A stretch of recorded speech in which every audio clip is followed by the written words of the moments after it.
sophomore up at Rutgers University, studying broadcast journalism. Also does some work for Glory Days magazine when he has some time. But he's up this weekend covering the NCAA Wrestling National Championship. So I wanted to get a little bit of wrestling in here for our diehard fans and a quick update from the NCAAs and figure out what's going on. I know Rutgers has a couple of All-Americans already.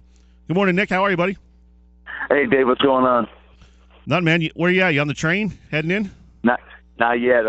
Waiting for that train to come in about 7 minutes, but nice. Outside right now. Yeah, I just wanted to get a quick update from you on the national championships. I caught a little bit of it yesterday afternoon, and really a great atmosphere up there at Madison Square Garden. What's been your experience so far in covering this for the first time? It's been tremendous. You gotta say it's the most famous arena for a reason. Gorgeous inside there.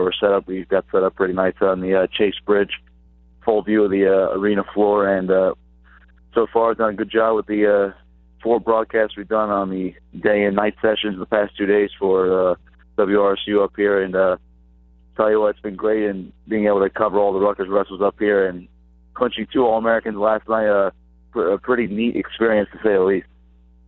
Now, what's the schedule for today? Any finals going on today? Yeah, we're going to do one more. Actually, we're only going to be doing one more broadcast at 11.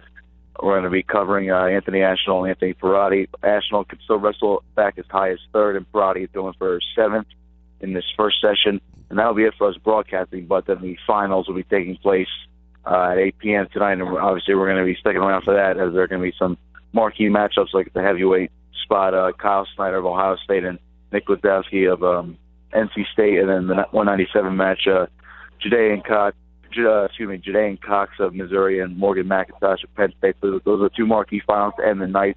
Those begin at 8 p.m., so we're going to stick around for that as well, and hopefully we're going to get another packed house, 18,000 people just screaming and yelling, and for 2 guys going at it for the biggest title in college wrestling.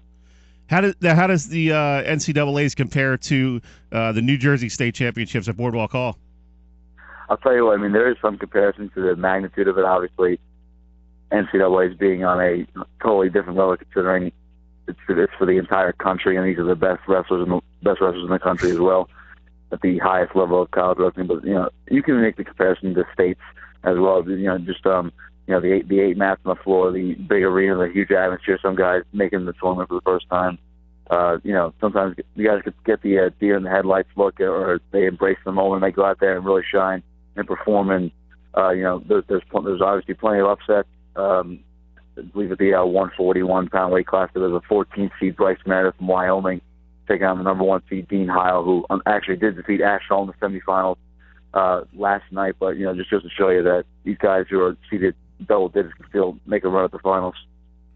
We're talking with Nick Kosko, does some writing for Glory Days magazine. He's also a sophomore at Rutgers University and does some studying some broadcast journalism. Nick, how did this come about where you got to cover this? Fill our fans in a little bit and the kind of things you guys had to go through to get this opportunity.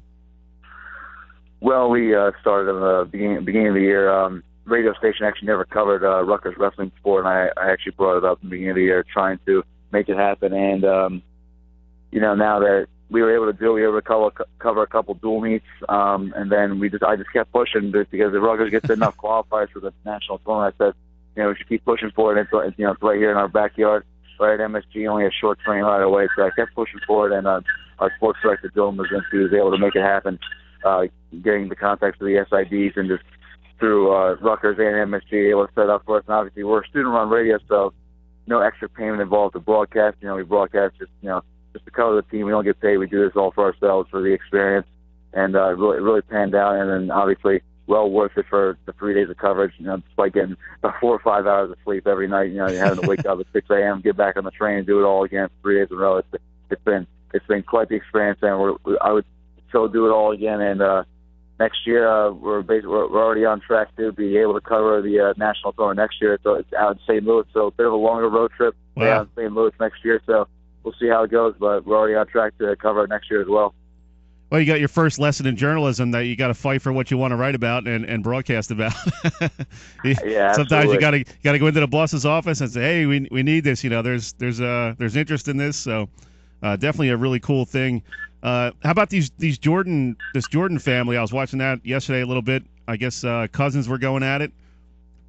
Yeah, the 155-pound semis, Isaac Jordan of Wisconsin and Bo Jordan of Ohio State.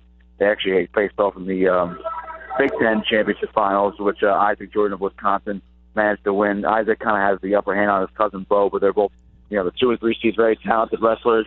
Isaac's other cousin, Micah, who's Bo's brother, also at Ohio State. Micah Jordan, he's a 141-pound. He's a 60. He was also in contention there. So, cousins going out, the bloodline strong for them. Isaac making the final. Bo going to fight back for third place. I mean, these kids are going to be going at it for the rest of college. They've been going at it since they were 2 years old, probably. Yeah, absolutely. What's the coolest thing in your experience, just being up there? I mean, you're up there with some pretty seasoned journalists, guys that have been covering this stuff for years and years. How much interaction do you have with those guys? Are you able to pick their brains a little bit? Yeah, a little bit. I mean, everybody's kind of in the same boat, especially guys who've never covered it before.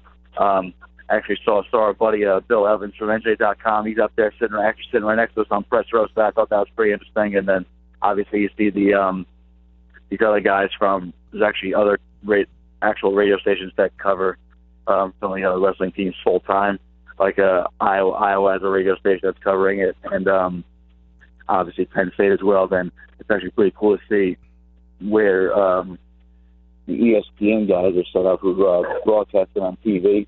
And we actually pass our booth each time we have to go into our little setup. And it's just pretty neat to see that you're kind of around these seasoned guys who are doing it for a long time. And, obviously us only been doing it for a couple months. It's pretty neat to kind of soak in everybody else's experience, to kind of nitpick them a little bit and, just use that to further our knowledge of how to cover these events well. And just, we use it for the future. Now, how many guys with you on the Rutgers radio station broadcasting with you?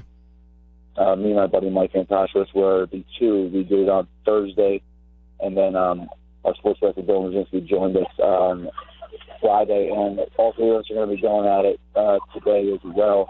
On Thursday, actually, Dylan had to step in and stay in studio back at Rutgers and produce our broadcast, including doing some cool tape delays and replaying some of the broadcasts we already did in terms of covering the matches. So we've done some stuff on the broadcast we haven't really done before, especially since we really just call football, basketball, soccer, and baseball. We've done a little experimentation, as you could say, with the broadcast in terms of the tape delay. So that was a new thing to do, and it really turned out well for about 4-hour, 3-hour broadcast each night and each afternoon. So just a very worthwhile experience, and to try something, basically just try something new this year. Good stuff, Nick. We're up against a break. Got to let you go, but thanks for chiming in with us, talk a little bit of wrestling, and have some fun up there the rest of today. Absolutely. Thanks, Dave. Appreciate it.